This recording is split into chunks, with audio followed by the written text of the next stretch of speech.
Hey guys, welcome back to another video. I hope you are doing extremely well. आज की video में हम cover करने वाले हैं एक बहुत इंपॉर्टेंट प्रॉपर्टी और बहुत ज्यादा यूज होने वाली CSS property, that is box sizing. तो बॉक्स साइजिंग को आपने देखा होगा, ज्यादातर लिखा हुआ यहाँ कोड्स में बॉक्स साइजिंग इक्वल टू, अगर आपने कोई कोड देखा हो तो आपको ऐसे देखने को मिला होगा जिसको हम बहुत फ्रिक्वेंटली यूज करते हैं, box sizing equal to border box. इसका मतलब क्या होता है? हमने अभी रिसेंटली बॉक्स मॉडल पढ़ा लास्ट वीडियो में, है ना। सीएसएस की प्लेलिस्ट चल रही है और हम डेली बेसिस पे लेक्चर्स ऐड कर रहे हैं। तो अगर आप अभी तक आपने प्लेलिस्ट को नहीं देखा हो तो यहाँ पर प्लेलिस्ट है, आप इसको बुकमार्क कर सकते हो, कोड रैंडम सर्च कर सकते हो यूट्यूब पर, and then you can view all the lectures of this playlist. तो स्टार्ट करते हैं अपनी वीडियो। तो बॉर्डर बॉक्स में सबसे इम्पोर्टेंट चीज़ क्या है, क्यों हम इसको यूज़ करते हैं एंड क्यों इतना ज़्यादा। आप देखोगे, अगर आप कोई प्रोजेक्ट उठाओगे CSS HTML CSS नेट पे भी देखोगे, कहीं पर भी देखो किसी अच्छे डेवलपर को, तो वो इसको यूज़ कर रहा होगा।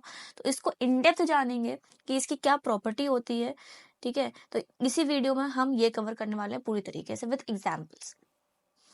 तो बॉर्डर बॉक्स, सबसे पहली बार हमने लास्ट वीडियो में सीखा था बॉक्स मॉडल, जिसमें हमने सीखा था मार्जिन लगाना, मार्जिन सीखे था, हमने बॉर्डर सीखे थे, एंड हमने हाइट एंड विड्थ कवर किया था, हमने अपना पैडिंग कवर किया था, ठीक है। एंड हमने जाना था कि एक कंटेंट होता है, ठीक है, एक कंटेंट होता है, कंटेंट के अराउंड हमारी पैडिंग होती है। ये हमारी पैडिंग हो गई, कुछ पैडिंग हमने लगाई, ये हमारी पैडिंग हो गई पहले चारों साइड। उसके बाद हम एक बॉर्डर लगाते हैं, जो भी हमने बॉर्डर लगाया है, उसके बाद हमारी मार्जिन होती है। ये हमने लास्ट वीडियो में सीखा था। इसी के बाद आता है हमारा बॉर्डर बॉक्स।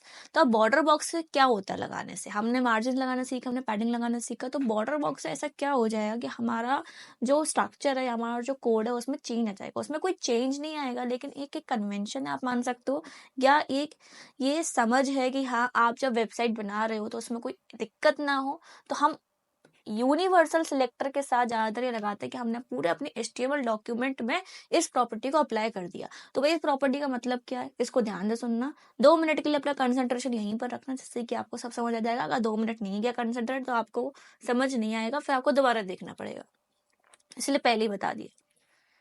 तो आते हैं अपनी बॉक्स साइजिंग पे। बॉक्स साइजिंग, अगर मान के चलो आपने एक कंटेंट बनाया है, उसमें आपने फॉर एग्जांपल हाइट दी है, एक बॉक्स बनाया है आपने, इसका नाम दे देते हैं बॉक्स, ठीक है। इस बॉक्स को आपने हाइट दी है by default 100 pixel and width दी है 200 पिक्सल, ठीक है। आपने हाइट दे दी, विड्थ दे दी। अब इसके बाद आपने लगाई पैडिंग। आपने लगाई पैडिंग कितनी? आपने लगाई पैडिंग 10 पिक्सल की, ठीक है।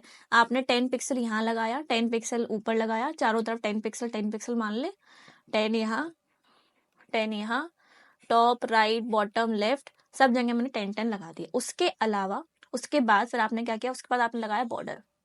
उसके बाद आपने लगाया बॉर्डर। बॉर्डर आपने लगाया लेट सपोज 5 पिक्सल का, 5 पिक्सल का बॉर्डर हो गया। एंड देन आपने लगाई मार्जिन, हमने लगाई मार्जिन फिर से 10 की, ठीक है। और 4 डायरेक्शन में, चारों डायरेक्शन में हमने लगाई 10, टॉप राइट बॉटम लेफ्ट सब जगह हमने 10 लगाई। तो अब मैं आपसे क्वेश्चन पूछती हूँ कि इस पूरे कंटेंट की टोटल हाइट एंड विड्थ क्या है? ये क्वेश्चन मैंने आपको होमवर्क में भी दिया था सॉल्व करने के लिए, इसीलिए दिया था कि नेक्स्ट वीडियो में हम इसी को कवर करने वाले हैं। तो अब कैसे हम कैलकुलेट करें? पहले हाइट के देखते हैं। तो हाइट होगी हमारी, ये हमारी 100 पिक्सल की हो गई हाइट जो बाय डिफॉल्ट थी। उसके बाद 10 ये 10 ये, तो 100 प्लस 10 हमारी padding upwards and 10 padding downwards, तो 10 ये ऐड हो गया 120। उसके बाद हमारा बॉर्डर है, तो बॉर्डर हमारा है, हमारा बॉर्डर था 5 पिक्सल का, 5 पिक्सल का बॉर्डर हो गया टॉप में, 5 पिक्सल का बॉर्डर हो गया बॉटम में, 5 प्लस 5। एंड देन हमारी मार्जिन हो गई टॉप एंड बॉटम में। अभी मैं हाइट काउंट करी, तो हाइट में हम वर्टिकल चीजें काउंट करेंगे। तो 10 हमारी हमने मार्जिन लगाई थी। अब इस सबको कैलकुलेट करोगे तो 120 120 130 140 150, तो 150 हमारी हाइट हो गई। ये हमारी हाइट आ गई, ठीक है। अब मैं विड्थ को काउंट करते हैं। विड्थ हमारी पहले क्या थी? पहले हमको विड्थ दी थी 200 पिक्सल, हमको दी थी विड्थ 200 पिक्सल। 200 पिक्सल होगी तो पहले हमारी जो थी, हम इसको देखते हैं जरा,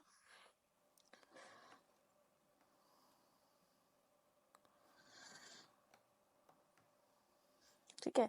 इसको मैं देखती हूँ, तो यहाँ मैंने लिखा 200 प्लस 200 हमारी हो गई। देन फिर से हमारी जो पैडिंग है हम पैडिंग काउंट करेंगे, तो हमारी 200 हो गई। पैडिंग हमारी ये 10 हो गई, यहाँ पर भी 10 हो गई। 200 प्लस 20 हो गई पैडिंग दोनों साइड। देन हमारा फिर से बॉर्डर हमारा 5 प्लस 5 10, एंड देन हमारा हो गया बॉर्डर के बाद हमारी होगी मार्जिन लेफ्ट में एंड राइट में, दोनों जगह हो गई। तो वो हो गया 20 10 एंड 10 20। 200 plus 20 240 and 250। तो हमारी हाइट आ गई 150 एंड हमारी विड्थ आ गई 250। ठीक है, ये आ गया। अब इस तरह क्या हुआ, अब इस चीज को अगर आप बनाओगे और इस चीज को अगर आप करोगे इम्प्लीमेंट, तो आप देखोगे कि हमारा जो साइज है वो चेंज हो गया। हमारा जो एक्चुअल साइज है बॉक्स का वो चेंज हो गया। यहाँ पर मैंने बॉक्स बनाकर रखा है आप लोगों के लिए, पहले से 2 बॉक्स बनाए हैं, बॉक्स 1 बॉक्स 2, दोनों की सेम हाइट और सेम विड्थ दिया है मैंने, सेम हमारा बॉर्डर है। ठीक है, डेवलपर टूल्स में आते हैं जरा, डेवलपर टूल्स में अभी हम बिना बॉर्डर बॉक्स के काम कर रहे हैं। अभी हमने कुछ भी एक्स्ट्रा नहीं किया, हमने सिर्फ बिना बॉर्डर बॉक्स के काम किया है। तो ये मेरा है, ये हमारा 200 और 100 वही हाइट एंड विड्थ। ये मेरा बॉर्डर, ये मेरा बॉक्स है जिसकी कंटेंट की जो विड्थ है वो 200 है एंड हमारी हाइट 100 है। यहाँ इसका बॉर्डर दिया हुआ है मैंने, बॉर्डर इसने लिया 2.677 एंड अगर मैं इसकी टोटल हाइट देखूं तो ये आ रही है 205.33 मल्टीप्लाई एंड 105.33। मतलब इसकी जो एक्चुअल विड्थ है, एक्चुअल साइज है हमारे बॉक्स का, वो चेंज हो गया, वो बढ़ गया है। अगर मैं इसमें पैडिंग और मार्जिन भी जोड़ दूं, अपने बॉक्स नंबर 1 में मैंने जोड़ा पैडिंग जोड़ी मैंने, लेट सपोज 10 पिक्सल या 20 कर लेते हैं, 20 पिक्सल मैंने कर दिया एंड मैंने करा मार्जिन 20 पिक्सल। तो हमारा बॉक्स जो है वो उसका साइज और बढ़ गया। आप देखोगे नीचे लिख कर आ रहा है, मैंने अपने हाईलाइट किया, मार्जिन भी ऐड हो गई, पैडिंग भी ऐड हो गई, हाईलाइटेड दिख रहा है। ग्रीन कलर की हमारी पैडिंग है, ऑरेंज कलर की हमारी मार्जिन है, और साइज देखो 245.33 एंड 145.33। तो इसका साइज क्या है, वो इंक्रीज हो गया। ये है बिना बॉर्डर बॉक्स के। लेकिन जब हम वेबसाइट बनाते हैं, मल्टीपल चीजें क्रिएट करते हैं, तो हमें इस चीज का ध्यान रखना होता है कि हमारा जो साइज है वो बढ़े ना। देखो यहाँ पर इसका साइज बढ़ गया, सब चीजों ने ऑक्यूपाई कर लिया, और जो टोटल साइज हुआ है वो चेंज हो चुका है। लेकिन अभी अगर आप नीचे वाला देखो तो उसका चेंज नहीं हुआ है, क्योंकि हमने वहां पर पैडिंग नहीं लगाई। तो मैं चाहती हूँ कि मैं ऐसा कुछ हो कि दोनों का जो हमारे बॉक्सेस है, मैं कितनी पैडिंग लगाऊं, कितनी मार्जिन लगाऊं, उसका साइज जो है वो बढ़े नहीं, क्योंकि ज्यादा बड़ा हो जाएगा तो अभी तो एक छोटा सा बॉक्स है। ठीक है, अगर मैं इसकी मार्जिन को 1000 पिक्सल कर दूं, ठीक है, अगर मेरी विड्थ जो है 1000 पिक्सल है और अगर मैं पैडिंग ज्यादा बड़ी लगा दूंगी, तो आप देखना यहाँ पर हमारा ये ओवरफ्लो हो गया। अब हमको स्क्रॉल करना पड़ रहा है, ठीक है, ये हमको स्क्रॉल करना पड़ रहा है। तो ये चीज अवॉइड करें। हमारा कितना ज्यादा साइज बढ़ गया, बहुत ज्यादा साइज बढ़ गया। तो जब हमारे बड़े बड़े ब्लॉक्स होते हैं तो हमें इस चीज का ध्यान रखना होता है। यहाँ पे मैंने 1000 कर दिया, हमको करना था अपना विड्थ को 1000। तो अगर मैं अब दोनों ब्लॉक्स को कंपेयर करूं,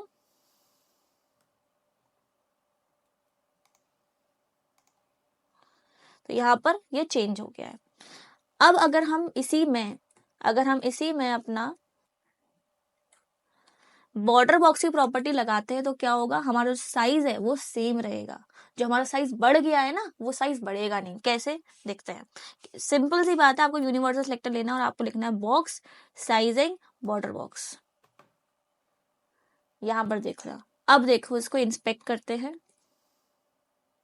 इसको मैंने इंस्पेक्ट किया एंड मैंने अपने एलिमेंट को सिलेक्ट किया। तो अब आप देखो जो साइज आ रहा है वो 200 100 आ रहा है, चाहे हमने हमारी पैडिंग भी लगी हुई है, हमारी मार्जिन भी लगी हुई है, पूरा नीचे लिख कर आ रहा है। आप देखो नीचे पढ़ो, मार्जिन पैडिंग सब लगा हुआ है, आप हाईलाइटेड भी दिख रहा होगा आपको यहाँ पर। एंड यहाँ पर आपका जो साइज है वो 200 एंड 100 ही आ रहा है। तो ये है फायदा बॉर्डर बॉक्स का यूज करके। देखो यहाँ पर लिख कर भी आ रहा है पूरी स्टाइल्स कि आपने बॉर्डर बॉक्स को यूज किया हुआ है। अगर मैं इसको हटा दूं यहाँ पे, तो यहाँ पर साइज चेंज हो गया या साइज बढ़ गया। जैसे ही मैं बॉर्डर बॉक्स को लगा रही हूँ तो बॉर्डर अपना जो साइज है उसको नॉर्मल रखा, मार्जिन भी है पैडिंग भी है, लेकिन उसने साइज को नहीं बढ़ाया। अदरवाइज में, वरना जब आपके मल्टीपल कंपोनेंट्स होंगे तो आपकी वेबसाइट बहुत ज्यादा उथल पुथल हो जाएगी। इसीलिए हम बॉर्डर बॉक्स प्रॉपर्टी लगाते हैं। तो कभी भी इंटरव्यू में आपसे क्वेश्चन पूछा जाए या कोई भी आपसे पूछे या आप कोई प्रोजेक्ट बनाओ तो इस चीज को ध्यान रखना, ये बहुत इंपॉर्टेंट है, इसको समझना इन डेप्थ, वेरी इंपॉर्टेंट। ठीक है, तो आज की वीडियो में इतना ही, मिलते हैं अपने नेक्स्ट वीडियो में कुछ नई प्रॉपर्टीज के साथ CSS की, एंड एक्सप्लोर करेंगे उनको भी ऐसे ही। तब तक के लिए आप लोग को प्रैक्टिस करना है, मैं बोलूँगी प्रैक्टिस करो जितना हो पाए, एंड जितनी भी प्रॉपर्टीज आप सीखते जा रहे हो उनको प्रैक्टिस करके उनको इम्प्लीमेंट करने की कोशिश करो, अलग अलग तरीके से मल्टीपल बॉक्सेस बनाओ, एक के बाद एक के बाद एक के बाद एक। मिलते हैं अपने नेक्स्ट वीडियो में, एंड तब तक के लिए आप लोगों को bye bye, take care, all the best and keep learning. And अगर वीडियो पसंद आए, कुछ अच्छा सीखा हो तो प्लीज लाइक कर देना, सब्सक्राइब कर देना एंड कमेंट कर देना, कमेंट में बता देना। Bye bye.